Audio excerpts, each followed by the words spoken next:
ศัพท์เสียงดังกดดิให้กูเล่นคอร์ดตอนไหนเนี่ยไม่กดเรคคอร์ดของมึงอะเอากดครับกูจะเอาของกูลงด้วยอ่ะช่องใครช่องมันเลยลงอีเมลมึงอะโอ้โห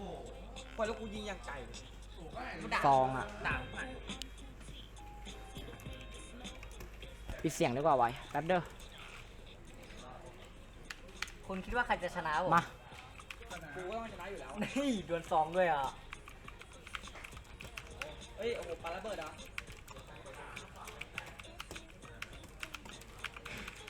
เฮ้ยสับไม่ออกอ่ะกูให้สับไม่ออก เอาลำจะสับไอ้อะไรสามจุงต้องโยกจะขวางไงโอ้ กูยกได้ซ้ายขวามันสับไม่ออกวะ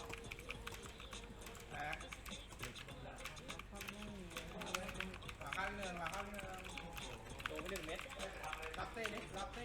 เฮ้ยเหี้ยมันแปลกวะเขาอยู่ในโบสไม่แตกจะเข้าเดี๋ยววิ่งก็ได้ไม่หลังมาหลังใครมาโอ้เยอะ หมูแตกเหรอหมอเฮ้ยมันสับไม่ค่อยออกวะไปหลังมาระวังโคตรกัดแล้วยังมีต้นไม้นอนอีกนะ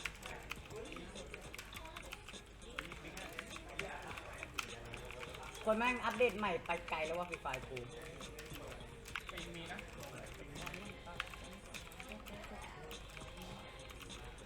เฮ้ยขวาเข้าไอ้ซ้ายเข้า3เฮียรู้จักเหรอดักเดี๋ยวพี่เล่นกับอมตรงนี้อมมันยิงไม่ออก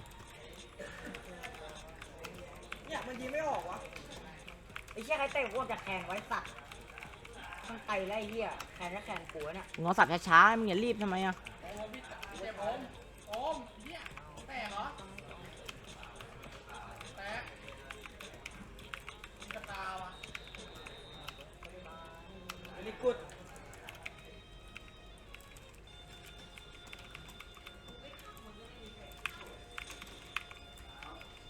สับเร็วจังวะ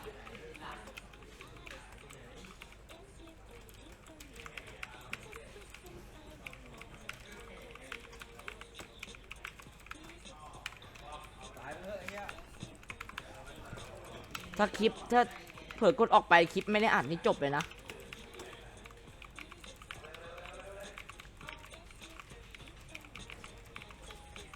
โอ้ยเย็ดเข้ตัวกูยิงไวไหมไวสัตว์เลยมีเสียงดังไหมมีเสียงซึบเลยไหม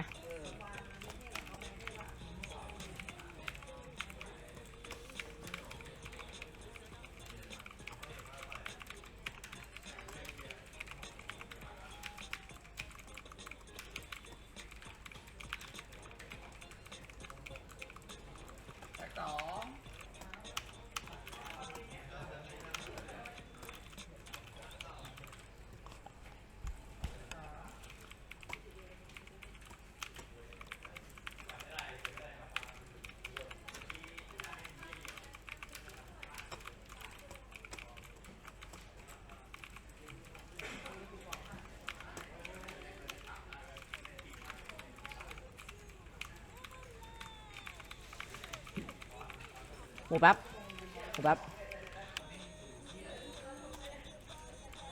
มา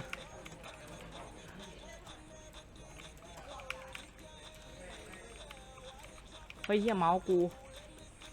หน้าโพสมีคนว่าดูหน่อยดิคนเล่นเลยเล่นเลยข้ามโพสแล้วเก็บของเล่นเลยหน้าโพสมีเหรอจะตายอยู่แล้ว